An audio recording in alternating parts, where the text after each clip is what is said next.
When we say the Vedic people, the Aryan people, we are referring to the society that created the Rig Veda. Of course, it wasn't the work of one generation and rather reflects the growth of the earliest people of India. They are the Aryans. They are still very mysterious and awe inspiring people, but the Rig Veda is our best friend if we want to know more about them. I bet you didn't know these facts about our ancestors. Did you know that the Aryans were mainly farmers? I know it's obvious that farming had to be a wide occupation in a time when food didn't miraculously just appear on supermarket shelves. And yeah, that's a sarcasm on us because let's face it, most of us can't even keep our house plants alive for more than a week, can we? But back to our awesome Aryans.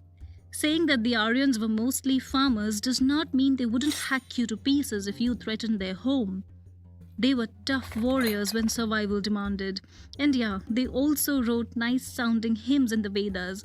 So yeah, overall, they were pretty dope. Fact is, in their daily lives, they just woke up to grow crops. And yeah, they were really proud of it. At that time, cultivating was the sexiest job, the most supreme job. So they were something like today's IT guys. The word Arya itself means cultivator. The original Sanskrit word Arya has roots in the word cultivation. So do two other words used by the Aryas to mean man: Charshana, used in Rig Veda, Book 1, Hymn 3, verse 7, and Krishti, used in Rig Veda, Book 1, Hymn 4, verse 6, which originate in Krish, meaning to cultivate. How they transformed from simple farmers into angry birds when the Dundhubi, the war drum, rang will send shudders down your spine. You just have to read a verse like this one from the Rig Veda, Book 1, Hymn 117, verse 21, where the Aryas thank the gods Ashwins. They cultivated corn, drank milk, protected their farms, raised cattle, chanted hymns, did all they needed to in order to survive, and then shed it off over a cup of soma, their favorite and perhaps the only intoxicating drink for the Aryan. Their gods, whom they in their Rig Vedic language, Sanskrit, reverently call Devas, is a name inspired from its root word, Div. In Sanskrit, Div means the shining one. And when we look closer, we realize that the Vedic gods are actually precisely that: the bright, the glorious, the shining ones.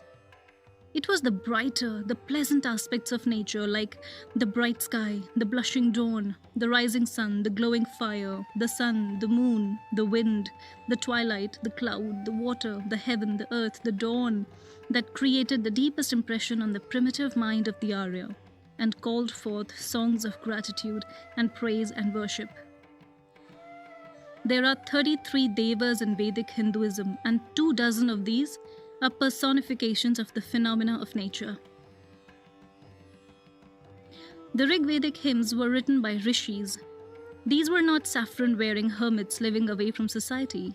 Actually, back then, anyone could be a rishi, even women. There was no priestly caste or caste system in the Vedic society. People just chose their profession. In Rig Veda, Book 9, Hymn 112, verse 3, a rishi tells us that he's a composer of hymns, his father is a physician, and his mother grinds corn on stone. We are all engaged in different occupations, he tells us. Rishis were practical, worldly men and even participated in wars when survival called. They had families, they mixed and married with people, shared and they owned property. In Rig Veda, Book 5, Hymn 23, verse 2, one martial rishi prays for a son who will conquer enemies in war. Another one, in Book 6, Hymn 20, verse 1, prays for wealth and cornfields and a son who will destroy enemies. Another one, in Book 9, Hymn 69, verse 8, prays for wealth and gold, horses and cows, profuse harvests, excellent progeny. Many Rig Vedic hymns were composed by women rishis too. For example, the one in Book 5, Hymn 28, verse 3 by Vishwavara. The Gayatri Mantra that we still chant today, almost every day, originates in the Rig Veda. The origins of Gana, Gotra, and astrology can be found in the Rig Veda, and next Monday I will tell you about the origins and facts of Vedic astrology. So make sure to click the bell icon if you do not want to miss that video next Monday. And until then, click the like button if you like this video and share your thoughts in the comments below, and do share this with your friends.